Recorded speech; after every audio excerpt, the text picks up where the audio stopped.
Before this video starts, if you enjoy this video, there are many more like it already on the channel, with many more like it to come in the future, so subscribe. I'm trying to hit 100,000 subscribers by the end of the year, so I would really appreciate it. I upload almost daily on this channel, so if you're looking for some consistent basketball talk, this is the place for it. Also, drop a like on this video. It only takes 1 second and it makes a massive difference. Today we are taking a break from the underrated or overrated series because I don't want to do too many of those in a row and end up killing the momentum of the series as a whole. I don't want to do too much of a good thing, so today we are talking about the comparison between Trae Young and Stephen Curry and why it's stupid. I think this comparison is dumb for a plethora of reasons, and the reason that I decided to talk about this was a tweet I saw the other day, saying Trae shouldn't be compared to Curry because of the difference in their career three-point percentages. Now, I have a problem with this specific comparison because there are contexts behind those numbers that are being ignored, but I do agree that Steph and Trae Young should not be compared at all because really all they have in common is they are point guards who shoot a lot of threes. They have basically nothing else in common in terms of their play styles and their expectations. I think this comparison is bad and disrespectful on both sides of it. For Steph Curry, he is at worst one of the top 20 players of all time. Comparing him to a dude who's only played not even 150 games yet is downright disrespectful. And for Trae, I believe this comparison has brought him unnecessary hate that he did not ask for that has come from this comparison specifically. In fact, I doubt Trae would get half of the shit that he does if not for people comparing him to Stephen Curry. So I wanted to talk about why this comparison is both dumb and damaging for both parties.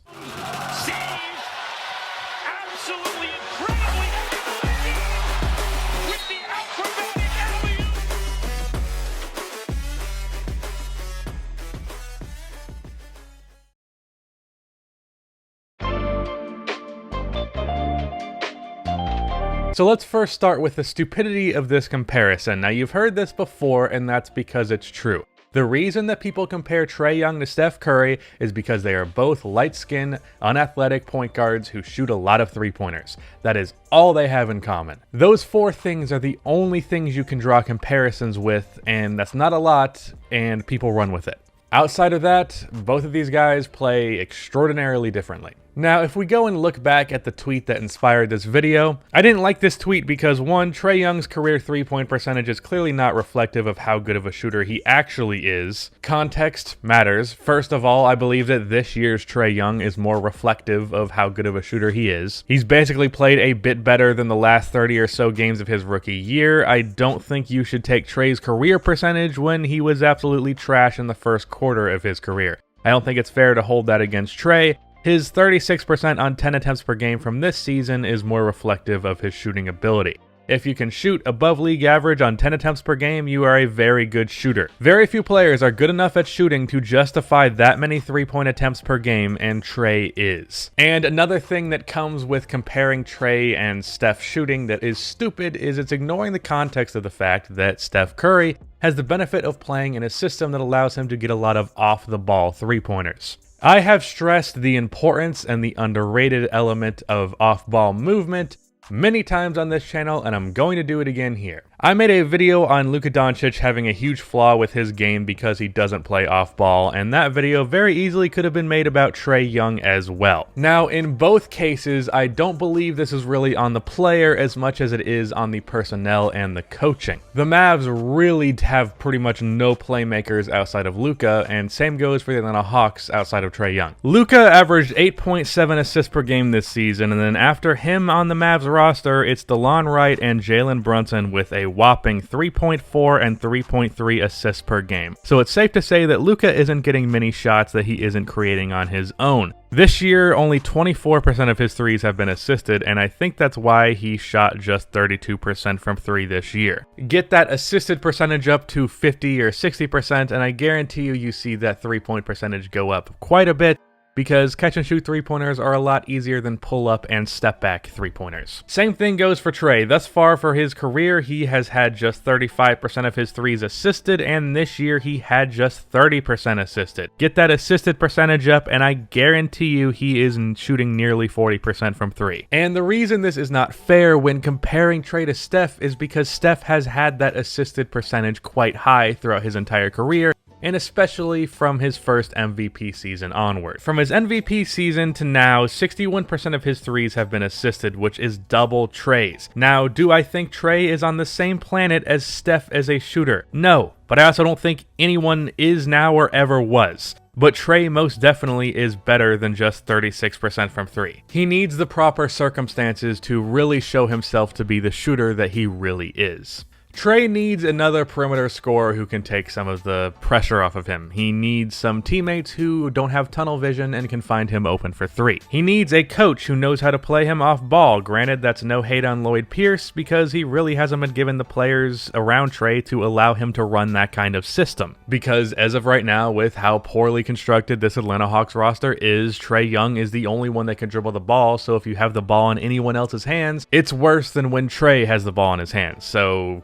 Lloyd Pierce might be the guy, he might not, but they definitely need someone who can do that. But either way, the point is, he is a much better shooter than just a blanket statement of, hey, he's a 34% career three-point shooter. Like, that's not reflective of how good of a shooter he really is. Context, context, context. But back to Trae versus Steph, another big difference is their difference in passing and how they play make. Trae is a worse playmaker than Steph Curry, but he is a better passer than Steph Curry. Now, I realize that might confuse a few people, but as I've said before, and as I'd like to think most people are aware, those two are not necessarily the same. Curry's shooting ability makes him have more gravity than any other player ever, resulting in so many open shots for his teammates that you wouldn't see him get in the assist column. But Curry's individual passing ability is nothing out of this world. Of course, he isn't bad at it at all, and people who shit on him for this, for not being a true point guard, are dumb. Y'all know how I feel about that. But as a passer, just purely throwing the pass, seeing an opening, seeing a wide open teammate, making the right play,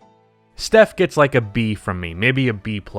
Now for Trae, he doesn't have even half the gravity that Steph Curry does, but really no other player does either. But his passing is an A+ to me. I'd consider him at minimum a top 6 passer in the NBA. LeBron, CP3, Nikola Jokic, Ben Simmons, and Lonzo Ball are the only guys that I'd say are in the same conversation as passers. Think about it like this. Trae this year has averaged 9.3 assists per game. In his rookie year, he averaged 8.1, and that's been with him having pretty much only one go-to offensive option, and this year, John Collins has missed more games than he's played. Outside of that, Trae is hitting open players who are more often than not bricking their shots. If Trae was on a team with legit shooters and John Collins there all year, he'd definitely be well into the double digits in assists. Now, of course, that's not a good thing. As I've said, if you have a guy averaging double-digit assists, that means your team is too reliant on one guy making all of the plays, creating all of the offense, and that can be a serious cap on how good your team becomes. But Trae is that level of passer, and I'd actually argue his passing ability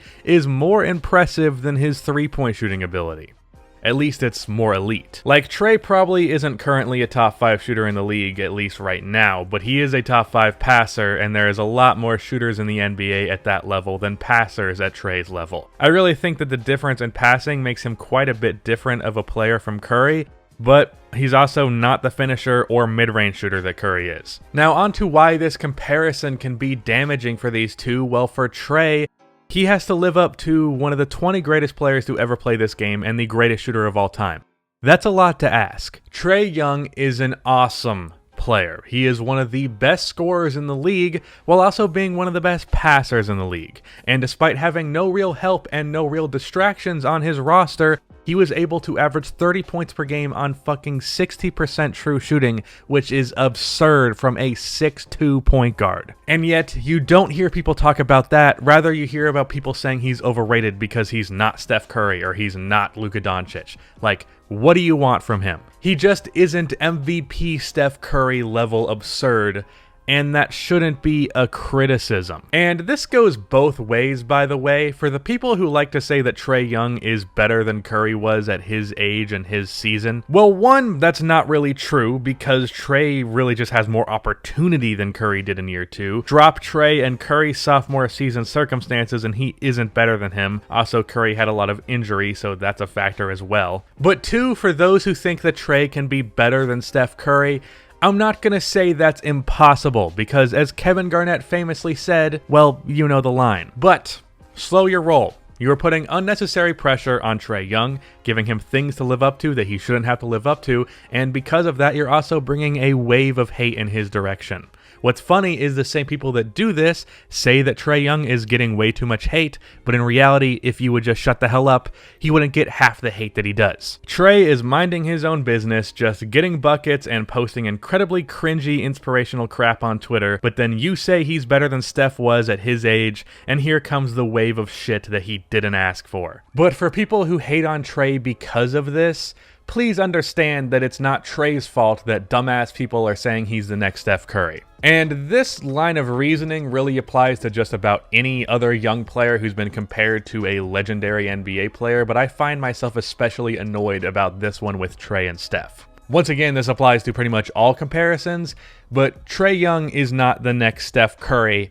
Trae Young is the next Trae Young. If you think about it, how many all-time greats were really very close to other all-time greats? Kobe next to Jordan is pretty much the only example. Every one of the other ones had their own unique style and unique game that made them the legends they are. And I'm not saying I'm above these dumb comparisons and dumb criticisms because of those comparisons that otherwise would have led to zero criticisms without those comparisons. I mean, some of the first videos on this channel back when I was 17 years old were comparisons. Dirk Nowitzki to Kristaps Porzingis, Hakeem Olajuwon to Joel Embiid, and Kobe Bryant to Andrew Wiggins. Yeah, I know. Don't say anything. I get it. But the lesson here is stop comparing Trae Young and Steph Curry. It is dumb and leads to nothing good. And in general with comparisons, slow down with them because they are dumb and really lead to nothing good. That is the end of this video. Please be sure to like and subscribe for more NBA content like this and cue the outro music.